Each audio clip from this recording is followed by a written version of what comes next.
You won't believe what just happened inside one of Detroit's most powerful churches.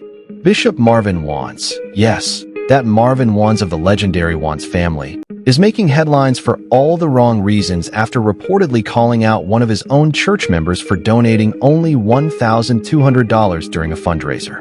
The moment, captured on video, has sparked outrage across social media, with many calling it humiliating, unchristian, and a shocking example of how far some pastors will go for money.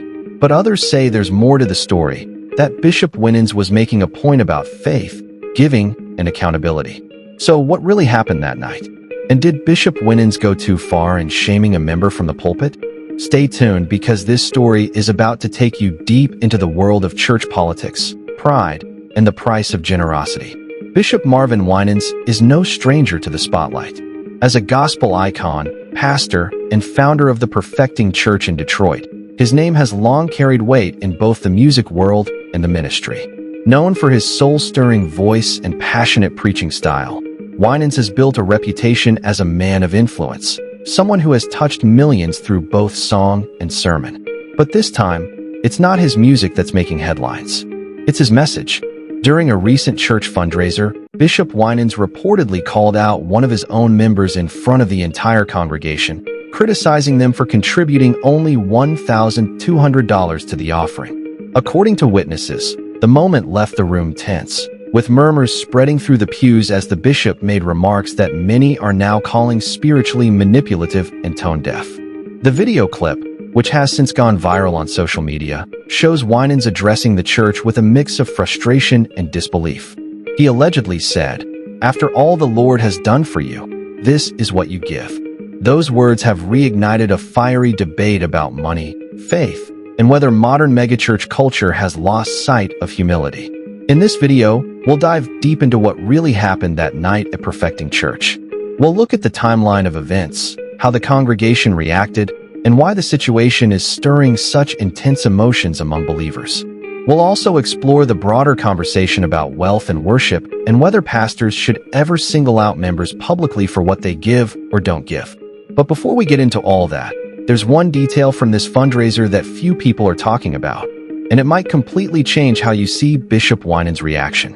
Because according to insiders, that $1,200 came from someone who had already been struggling financially.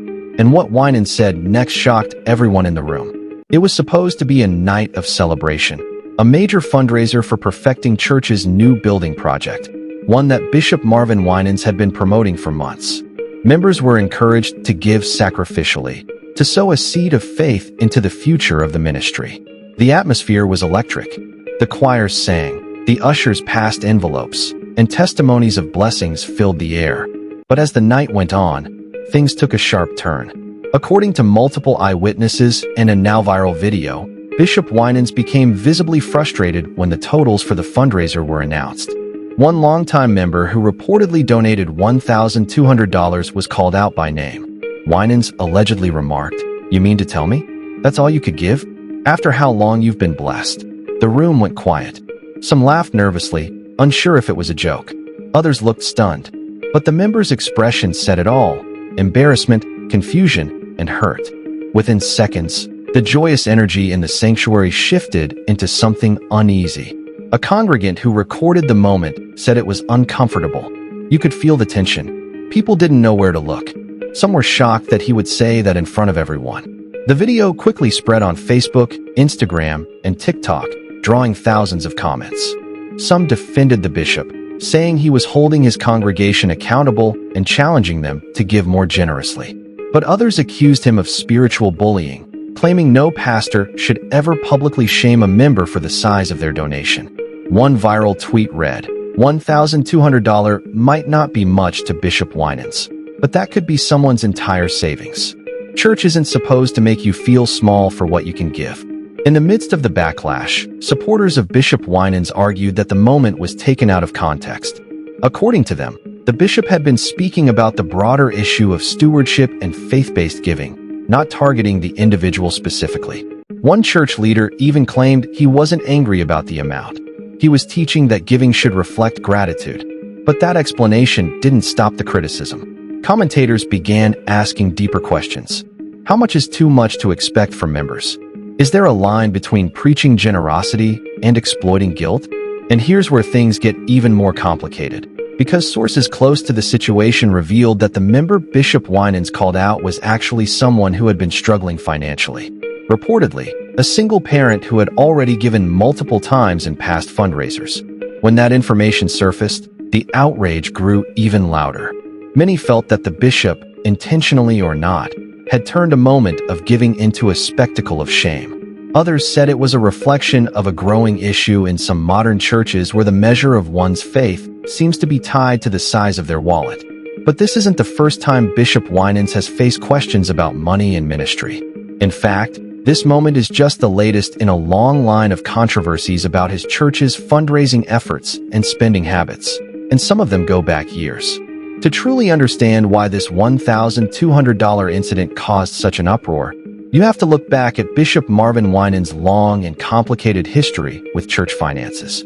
For decades, he's been one of the most respected figures in gospel music, part of the legendary Winans family dynasty that helped shape the sound of contemporary gospel. But in the world of ministry, especially megachurch ministry, that fame often comes with scrutiny, and Bishop Winans has faced plenty of it. Perfecting Church, located in Detroit, has been a pillar of the community for more than 30 years. Thousands have passed through its doors, drawn by Winans' powerful preaching and his family's musical legacy. Yet over the past decade, whispers about the church's financial dealings have repeatedly surfaced. Back in the mid-2000s, reports began circulating about the long-delayed construction of the church's massive new worship facility, a multi-million-dollar project that has stretched on for years without clear completion. Some members began to wonder where the donations were going. Fundraisers, pledge drives, and seed offerings became frequent events. And while Winans always framed them as necessary steps toward building God's house, critics started questioning whether transparency was being lost along the way. Former congregants have spoken out on social media about what they describe as giving fatigue. One wrote, "We gave, we believed, we sacrificed, but the building still isn't done. And now people are getting called out for giving what they can. That's not ministry. That's manipulation." To his supporters, however, Bishop Winans remains a man of vision. They point out that he has used his platform to feed the homeless, provide scholarships, and support missions. They argue that the construction delays and fundraising pushes are simply part of the growing pains that come with a major church expansion. "He's not scamming anyone," one loyal member insisted.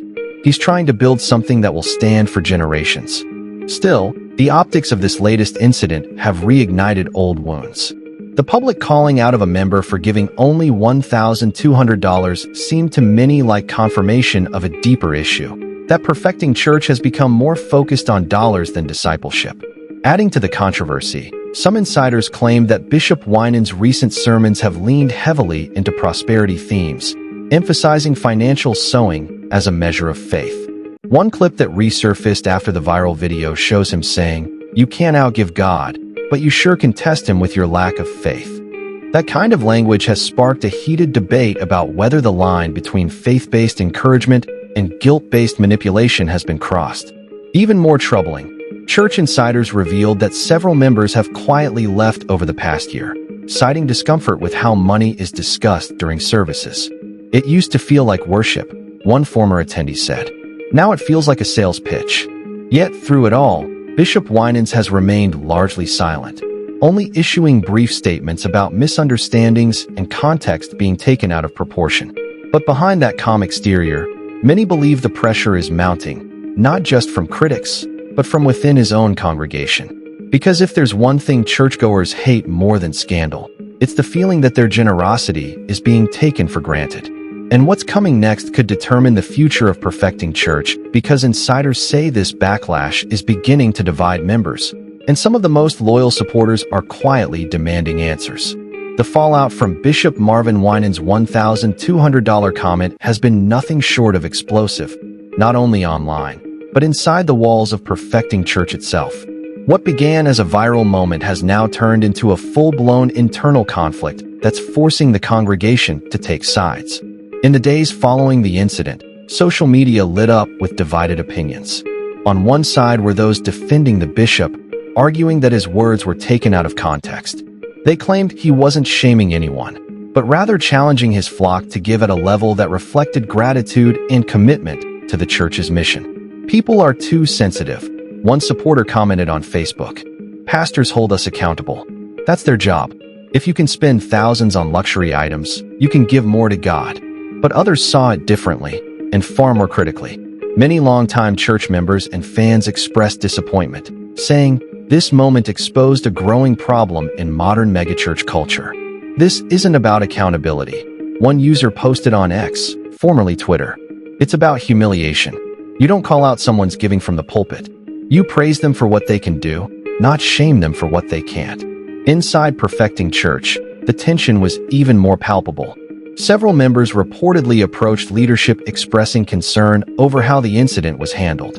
According to an insider who wished to remain anonymous, some people are afraid to give now, not because they don't want to, but because they don't want to be publicly embarrassed if it's not enough. Local Detroit residents who have followed the Winans family legacy for years say this controversy feels especially personal. "The Winans name means something here," one community member told reporters. "They've given so much through music and ministry, but this hurts their image. It makes people question the heart behind the message." Adding fuel to the fire,